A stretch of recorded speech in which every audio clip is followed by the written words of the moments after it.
Welcome back to Water Park Rangers. Let's play Harry Potter and the Chamber of Secrets. In the last episode, we got Incendio, and the Incendio Challenge Chamber is complete. This episode, we return victorious to the classroom.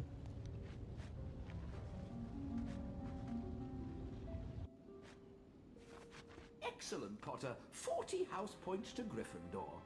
That is all for today. Class dismissed. There you are, Potter. Just thought I'd remind you we've got a Quidditch match against Ravenclaw. I'll meet you outside the stadium. Hurry along. So, Quidditch match number 2 is underway against Ravenclaw, so that's going to be our next big thing. But before that, we've got to look for a couple of treasure chests in this room. If you don't get them now, it's okay. But the thing is, now that we have all the spells, all treasure chests are now available to open, pretty much. So, let's just open them all.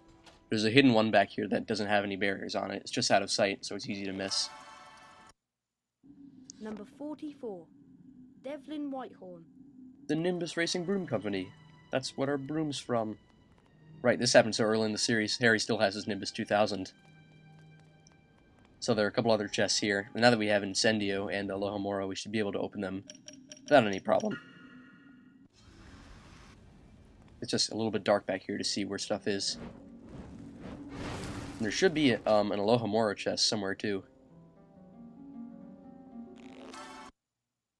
Number 42. Crispin Cronk.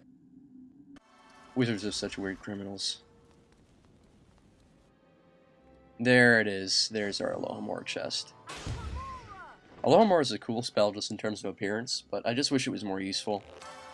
Because I would have liked there to be some hidden rooms. Sacharissa Tugwood. That's really what you call going the extra mile. Like, I think if you have played it, Spirit Tracks does a really good job of having extra areas and challenges if you really want to go out and look for them.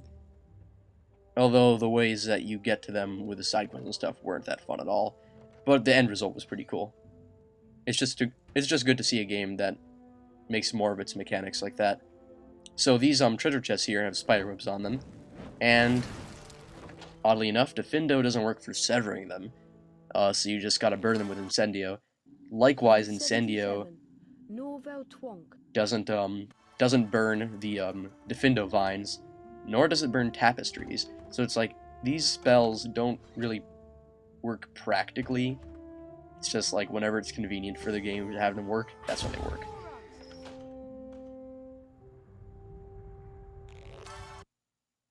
Number 87. Thaddeus Thurkell. Squibs. Filcher's a squib. No, you mustn't think I'm prejudiced. So anyway, we're never using Avifors again. That last bit in the challenge chamber is the last you'll ever see of it. And after this episode, you'll probably never get to see us use Lumos again. And I know we'll never have to use Defendo. So that leaves Flipendo, Lumos... Number 68. Kirley. Actually, we're not using Expelliarmus anymore, so that's Flipendo, Lumos, maybe Scourge, and Incendio. Most of our spells by this point in the game are literally useless. So now that we're back in the entrance hall, there are a couple of side rooms that branch up to it, branch off from it, that have a few extra treasure chests, and a little bit of extra interesting content too. But that's only if you have the Game Boy Advance link up, and I'm not going to go and do that. You see that portrait there? If you like talk to it, it'll ask you to connect, and that's where like the secret stuff is to find for wizard cards. But we don't need to do it because we can get them other ways. Number 76. Myron Wagtail. Also, I've been noticing that recently we've been getting more and more Weird Sisters cards. Like, they're all the band members, and there are quite a few of them. Like, it's a pretty big band, and they have a bunch of instruments that really don't sound like they would match up or go well together. Oh yeah, and they all look like idiots. So there's a keep out door on the right. We just passed it. Nothing can really be done about it. Also, the door to our right is unopenable. 89. Alberta Toothill. That card looked like someone out of Wallace and Gromit. I'm saying this because I saw Curse of the Were-Rabbit again recently. It was interesting. I hadn't seen it for a long time, and I've seen a bunch of other films around the same time that were so different from it that, like, watching it again, I've been watching so many, like, dark movies and stuff, it was just, like, pure joy for how funny it was to me after watching so many depressing movies.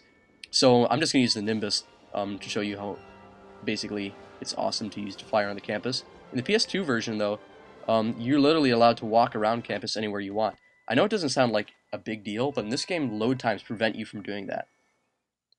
So although I know you're supposed to go to the Quidditch Stadium, I'm doing this to get Neville's Toad for Lost and Found. Basically, it has the same programming mechanics as a chocolate frog, and Incendio does nothing to it, so we can't bring him back a fried frog. But Flipendo lets you knock it over so you can catch it. Would it be amazing if Harry ate it for HP? That looks interesting. You might think I'm being a jerk to Neville, but really in this game, Neville is probably the meanest person. He's worse than Malfoy. I know it sounds really unrealistic, and like you'd be saying, well, now that's taking a few liberties with the game, with the original story, but that's the truth. Neville his mini games that you have to do later, they're literally the most annoying thing you can ever imagine. So here goes, Ravenclaw versus Gryffindor. With Lee Jordan back as commentary. And now with the new camera that we've got, well, I shouldn't say camera, that was stupid. Now with the new, basically I changed the aspect ratio. I was being an idiot in the earlier episodes. I didn't realize really at first that I was cutting off the top and the bottom of the screen. I changed it last episode, and from now on, all videos will have this format. And that lets you, fortunately, also have a view of this little bar at the bottom that shows where our opponent in Quidditch is located, our rival seeker. And now you can watch it carefully and see how it jumps up unexpectedly. Like, from the very back to, like, literally almost in front. Without any warning. They could have at least, like, gone to the trouble of having the person try and catch up to you. Or were they worried that the bludgers would accidentally go after them and stop them from ever making it? See, look! Suddenly, they're almost right at the snitch. Out of thin air. How does that even work? We're monitored so carefully, yet they can pretty much do anything they like sometimes. Ugh. We were close to getting the snitch. And we failed. Hit the fail tower. Also, I don't think there's anybody in the stands. It's practically just another practice. I guess people really don't care about Quidditch at Hogwarts. Also, the Quidditch story in this game is different than in the movie or the book. Because even in the movie, they go out of their way to mention that Quidditch doesn't even get underway well. Like, the match against Hufflepuff is even cancelled because of all the basilisk attacks. But, like, 80% of the story's been cut out of the game, and what's been left in is like some of the essentials and then some of the not essentials, like Harry and the gnomes and the washing machine that's mentioned like in a sentence. Wow, we're just hitting the towers left and right, and this might not be a successful match. And the Seeker's right at the snitch. This is harder than it looks. Like, you do have to have some good reflexes, and the controls are a little bit wonky. I say that because, like, if you fly off course, Harry will suddenly, like, gravitate towards the snitch's immediate location, which usually pulls us into the towers and stuff that you're seeing. You can't just fly anywhere you like. I mean, I guess it makes enough sense. They can't have you going out of bounds.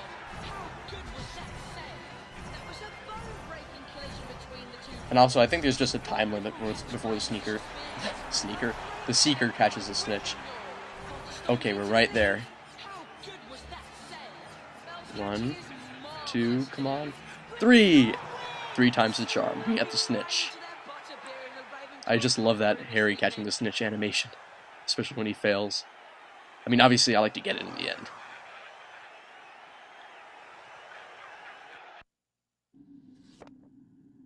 So that was match 1. Slytherin destroyed Hufflepuff. It's like, I think the snitch is such a broken mechanic, especially in this game. Those Ravenclaws didn't know what hit 'em. Anyway, I don't know about you, but I'm worn out just from cheering. I'm going to bed. Ron really loves to go to bed. He's like Tommy Wiseau in The Room, really liking to go home with Denny. I hope you've heard of The Room. If you haven't, just look up The Room by Tommy Wiseau. That's Wiseau, W-I-S-E-A-U. It's one of the worst movies ever made, but in such a good way that it's a hilarious movie that I absolutely recommend to watch. It's rated R though, so once again, age specifics, yada yada.